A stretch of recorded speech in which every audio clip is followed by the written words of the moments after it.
Saúdos, señoras e señores, pois hoxe damos a benvida ao noso plató, a esta súa casa, como sempre lle decimos, a Manuel Nogueira. Ele é o portavoz de Podemos Carballiño. Moitísimas grazas por acompañarnos, como sempre digo, transmitirnos as inquedanzas de toda a veciñanza do Carballiño. Como está? Hola, boas. Moitas gracias a vos por convidarme outra vez. Moitas gracias de estar aquí, moi agradecido. Sí, efectivamente, xa levamos uns meses relativamente pouco tempo, non, Manuel? Reactivados, sí, vamos a ver, falando en líneas políticas, non? Porque, inda que levamos xa traballando pois 4 anos no proxecto de alternativa veciñal, o círculo de Podemos quedou un pouquiño apagado nestes, vamos a dicir, non apagado, sino un pouco máis inactivo nestes 4 anos, en pos de traballar nese proxecto de unidade, non? Que era alternativa. Pero, bueno, non quitar representación institucional, parece que o proxecto ese de unidade quedaba un pouco relegado, e houve, pois, certas persoas que xa participaban en alternativa veciñal, pero que eran inscritas en Podemos e que víamos a necesidade, pois, de seguir facendo políticas, ainda que non tiñamos representación institucional, e de facer chegar ás institucións as demandas e os dereitos que deben ter a xente, en este caso, pois, a cidadanía do Carballiño. Cantos membros ten agora mesmo na actualidade Podemos o Carballiño? Pois agora mesmo o círculo está constituído por 13 personas, varias delas xa formaban, pois como che dicía antes, formaban parte do proxecto de alternativa veciñal, e, bueno, esperamos que, bueno, co paso do tempo, pois o círculo medre un pouquiño máis, que vaya habendo, pois, máis veciños e veciñas que se interesen por o noso proxecto, e, bueno, nós seguimos na línea que xa marcábamos nestes últimos 4 anos, pois, de facer, pois... Os mesmos obxectivos, entendemos, non? Sí, os mesmos obxectivos, políticas de izquierdas, políticas nas cuales, pois, a xusticia social e todo o que sea defender servicios públicos, que sexa, pois, igualdade, todas esas políticas se apliquen tamén no eido municipal, porque son cousas que, pois, tocan no día a día. Os problemas laborales tocan no día a día, os problemas da sanidade, a situación da sanidade, a educación e o transporte son cousas, pois, que desde as institucións teñen que dar cobertura, pero tamén, dende os distintos partidos políticos, temos que ser quenes de que haxa ese contacto entre as institucións e os veciños e as veciñas. Ben, un dos temas que lles preocupa agora mesmo a Podemos Carballiño, a este círculo de Podemos Carballiño, pois a peligrosidade, non? Que se mostra ante as pontes como son a de Corzos, a que está situada en Corzos, e tamén na estrada que vai ao Irixo, non? Podemos observar como pasan peós día tras día, porque antes o comentábamos, non lles queda de outra, non? Sí, efectivamente. Cal é a problemática, Manuel? Sí, a problemática é que as dúas pontes, cando se fixeron alá xa fai máis de 50 anos, pois o tráfico rodado no Carballiño era máis escaso do que hai agora. Entonces, claro, non había esa separación que ten que haber, como marcan agora as novas normas de tráfico, entre o que son os vehículos e as persoas. Por ali, pois, claro que pasa moita xente, estamos falando, pois, centrámonos un pouquiño nestas dúas pontes, a de Corzos e a do Irixo, tamén hai outra, unha terceira, pero nos consta que hai menos circulación por ela, pero en este caso, nestas dúas, si ou si a xente que vive ali, se quere acceder ao centro urbano, ten que pasar por elas. E claro, a de Corzos xa solo colle un coche, na máis, é moi estreitiña, e a rúa do Irixo, ainda que é máis ampla, coñe 2 coches, presenta a mesma situación de peligro, de pasar as persoas andando, se veñen 2 coches, que pode ser tranquilamente, porque aquela é unha zona moi concurrida, bueno, hai potencialmente un peligro de accidente, é dicir, calquera persona pode ser atropellada. Nos o que propomos é que, pois, o grupo de goberno, aquí no Concello do Carballiño, se poña en contacto con Adif para que solicite a creación dun túnel peonil, e tamén lle solicitamos ao propio Concello que contacte co Concello de Maside para que faga esa solicitud, porque hai que recordar que o túnel que está en Corzos, inda que veciños do Carballiño utilizan habitualmente, está en territorio Masidao. de Masides, do Concello de Maside. Xa presentaron algún tipo de escrito ao Concello? Sí, presentamos a semana pasada un requerimento por rexistro no Concello. Bueno, esperamos que no vindeiro pleno se fale del. Nos, de todos os xeitos, solicitaremos intervir ao final do pleno en ruegos e preguntas, por si non se fala do tema, pois facería constar os distintos grupos políticos con representación desta carencia, desta necesidade que hai que suplir e darlle solución. Propóñense varias ideas, como nos comentaba vostede. Falouse tamén de algún xeito de unhas escaleiras. O por que non é boa idea ou non lle parece boa idea é evidente, non? Claro, as persoas maiores e as persoas con mobilidade reducida, pois como con unha escaleira, pois ou un paso elevado, pois non é o máis correcto. De todos os xeitos, tamén había unha opción de que se falaba de como na estación, acceso a estación de autobuses de Ourense, de rampa, pero a rampa, a lei de mobilidade, bueno, a lei que regula a mobilidade de persoas con dificultades de mobilidade reducida, impón que a rampa un porcentaxe máximo, que me parece que cada 10 metros 1%. Entonces, nos ali non vemos moi viable facer unha rampa pola situación e o espacio que hai para situala. Nos o máis acaído é que o que nos parece máis adecuado tamén é un túnel peonil, porque temos constancia que nun tramo do vial de ferrocarril que pasa por Compostela se fixo así unha actuación que a DIF a fixo. Naquel caso me parece que está máis complicado, porque me parece que medio túnel iba soterrado, pero nos consta de que sí que se pode facer. Entonces, bueno, a proposta esta, evidentemente queda aberta a calquera outra que, pois, dentro dos distintos partidos que irán facer, ou incluso a propia DIF propoña que sea máis viable, pero, bueno, o caso é darlle solución, porque hoxe en día é moi peligroso, e iso, pois, dincho calquer veciño que pasa por ali, da situación de agravio que sufren.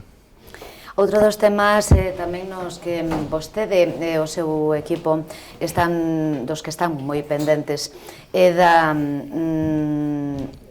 en esas reunións que agora xa se constituíu esta asociación para o transporte na nosa vila, grupos juveniles que están loitando moitísimo, pois con axuda tamén de todos os cidadáns, esperamos, e de os distintos grupos políticos.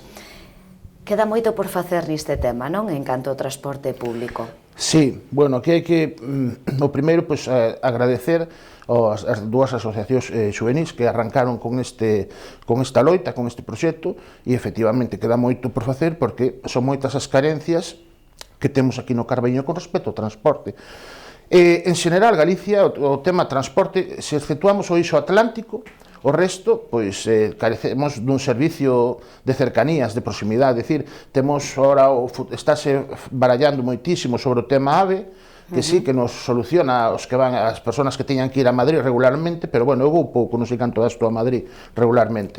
Moi pouco. Entonces, claro, eu me baso en que o 90% dos veciños de Ourense me parece que o AVE non lle vai arreglar nada.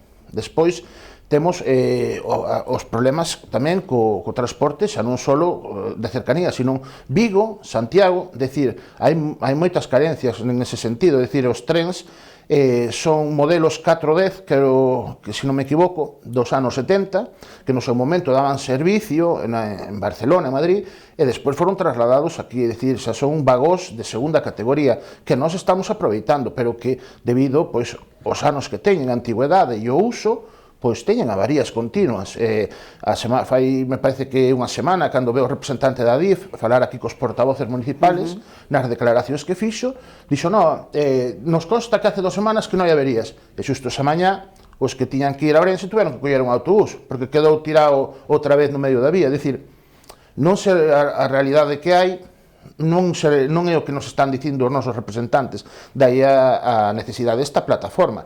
Esta plataforma non só defende o tren, sino os autobuses tamén, é dicir, é irónico que salga un tren cara a Ourense e a mesma hora un autobús. O máis normal é que haxa pois intervalos de tempo para que, por exemplo, tú o que vai a Ourense chega a Ourense e despois pois pode acoller un autobús para calquera sitio. Ou, por exemplo, se ves de Ourense para aquí, poidas coller tamén o autobús, pero hai moita deixadez. O servicio pois é malo. Nós sabemos que nesa primeira fase de transporte que o PP anunciou alá por setembro, se firmaron casi 70 e pico contratos de líneas de autobús a nivel Galicia, tamén nos consta que 27 afectaban a provincia de Ourense, pero claro, non temos conocimiento deses pliegos, e neses pliegues viñan pois as rutas, o intervalo das mermas e os horarios. Entonces, bueno, nós, ahora, desde a plataforma, todos os partidos, todos os cidadáns teñen que aportar. Nós creemos que vamos a estar aí con eles, o que nós temos que ter claro, igual que todos os outros actores políticos, é que aquí non se trata nin de marcas, nin de partidos, aquí trátase de que o Carballiño morre, que estamos nos quedando sin transporte, e hai que loitar para que volva a haber transporte. O transporte público non ten por que ser rentable, é un servicio, non é unha empresa. Entonces, que midan a rentabilidade ao transporte, a nós parece-nos un agravio. Se é público, e o público que ten que facer é dar servicio, non ser rentable. Mas é rentable, temos as empresas privadas.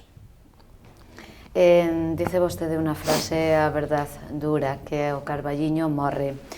Solo a nivel de transporte ou como ve vostede agora mesmo a vida no Carballiño, vivir no Carballiño? Agora mesmo vivir no Carballiño, pois, ten moitas carencias. Unha que é palpable sempre a falta de emprego e a precariedade no mesmo. É dicir, inda que outro día, fai escasos 15 días, anunciaba dende Madrid a subida do sueldo mínimo interprofesional, eu podo te asegurar que moitos traballadores, sobre todo o sector servicios, aquí no Carballiño non chegan a ese sueldo mínimo. O sector hostelería, pois, eu traballei 15 anos no sector hosteleiro nocturno e esa é unha realidade que hai. De feito, posiblemente o 30 ou 40% do volumen de traballadoras estean incluso sin seguro, é dicir, en precario. Esa é unha realidade, é dicir, aquí o Carballiño, pois, temos a falta de emprego. Tamén é unha realidade que, bueno, que as empresas máis importantes pois están no polígono, pero claro, un polígono que a día de hoxe está se quedando pequeno. Anunciaba o alcalde que, bueno, que se está tramitando co Concello de Maside ampliar o solo industrial.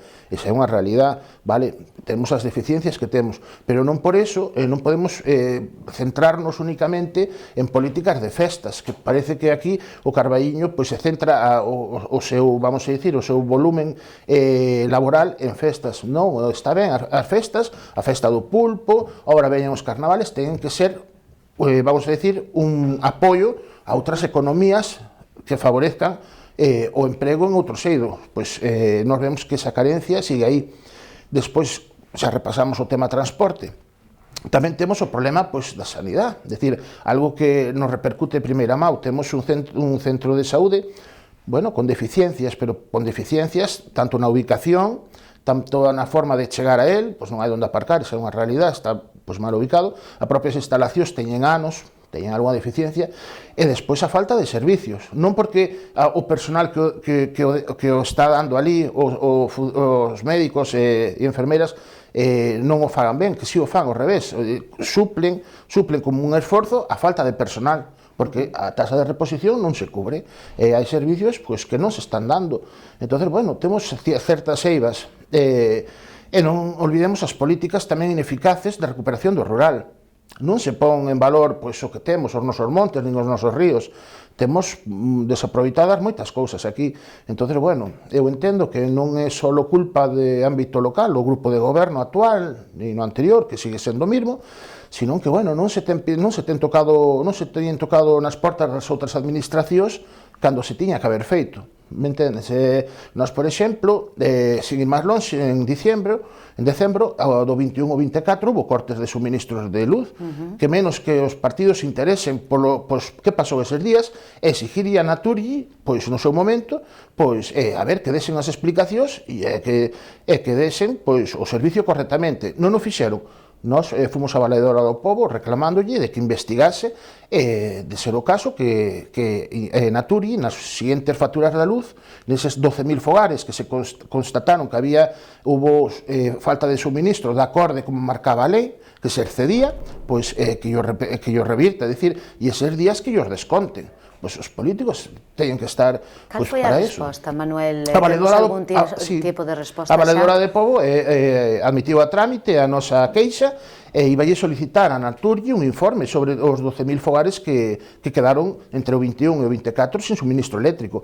E valle solicitar tamén que nas sucesivas facturas da luz fagan os descontos pertinentes. Se estuveches 3 días sin luz, non me acordo agora canto era o porcentaxe dos intervalos e a cantidad económica, pero viña nun Real Decreto que aprobou o Goberno Central con respecto aos estándares que tiñan que dar os servicios de suministro de electricidade. Ben, pois temos que seguir porque vostede ten que seguir traballando tamén para facerse eco, non? Dos veciños, porque de algún xeito así o sinte e así o sigue sentindo, non? Sí, nos vamos a seguir nesa línea. Estamos, bueno, onte anunciou o presidente da Xunta de Galicia eleccións agora autonómicas. Para o día 5 de abril, sí. 5 de abril. Eu creo que, bueno... Como van a ser esas eleccións? Que opinión lle merece a vostede?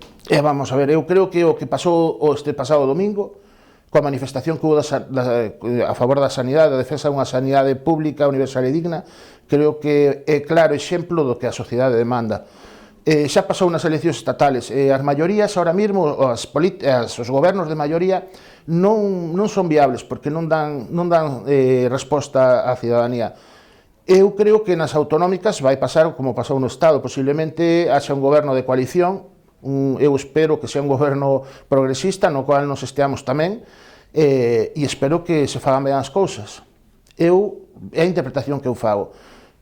Ahora, do que pase ou deixe de pasar, son as veciñas e veciñas de toda Galicia as que teñen que falar o día 5 nas urnas.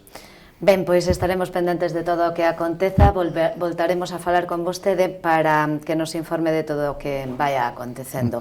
Moitísimas grazas, só lle podo desexar moita sorte para seguir traballando por e para os veciños. Moitas grazas a vos, e unha última cousiña. Sí, por suposto. Sí, nada, con respecto á plataforma do transporte, eu invito a todos os veciños e veciñas do Carballiño que se sumen a ela, porque é unha iniciativa que é, justamente como dicen, para que o Carballiño non morra. Canto máis esteamos nesa plataforma, máis forza faremos e tamén nos escoitarán moito mellor onde teñamos que facer chegar a nosa voz.